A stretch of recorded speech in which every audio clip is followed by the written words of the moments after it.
एक माणूस समुद्राच्या कडेला कपडे काढून उभा होता. पहाटे 4, 4:30, 5च्या सुमारास सकाळी काही व्यायाम काढायला लोक आले आणि त्या लोकांनी पाहिलं यानं कपडे काढलेले. फिरायला आलेले लोक म्हटले, त्यांना वाटलं काढले असतील, याला आंघोळ वगैरे करायचे असेल, स्नान करायचं असेल. त्यांनी इग्नोर केलं त्या गोष्टीकडं. पण परत हीच लोक 4 वाजता परत फिरायला बीचवरती आले समुद्राच्या कडेला. तर हे महाशय त्या लोकांना दिसले कपडे काढलेले, उघडे बमची बम. आणि मग लोकांनी विचारलं, का हो तुम्ही तर आम्ही सकाळी आलतो त्याही वेळेस तुम्ही कपडे काढून इथं उभे होते, आता 4, 4:30 वाजत आले तरी तुम्ही कपडे काढून उभे आहेत, नेमकं तुमचं प्रयोजन काय?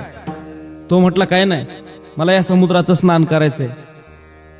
मग ते लोक म्हटले, अहो करा ना, टाका ना उडी पटकन, करा ना स्नान, काय त्याला एवढं स्नान करायला काय अडचण आहे? तो म्हटला, नाही स्नान करायचंय, पण एक गोष्ट आहे. म्हटले, काय?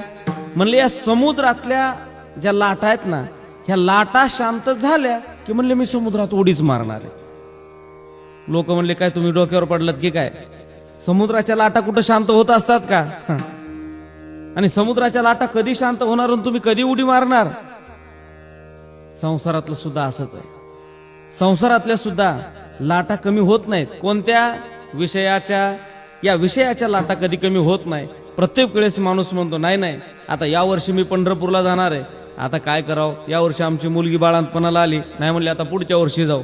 पुढच्या वर्षी लोक म्हटले, चला ना हो, का महाशय चला ना पंढरपूरला. नाही म्हणलं माझी म्हैस व्यायला आली. म्हणजे ह्या संसारातल्या ज्या विषयरूपी लाटा आहेत ह्या कधी संपत नाहीत आणि परमार्थाला आपण कधी लागत नाही. जसं त्याचं झालं, समुद्रातली लाट कधी शांत होऊ शकत नाही आणि त्या महात्म्याचं कधी स्नान होऊ शकत नाही. हे जसं आहे तसंच संसारामध्ये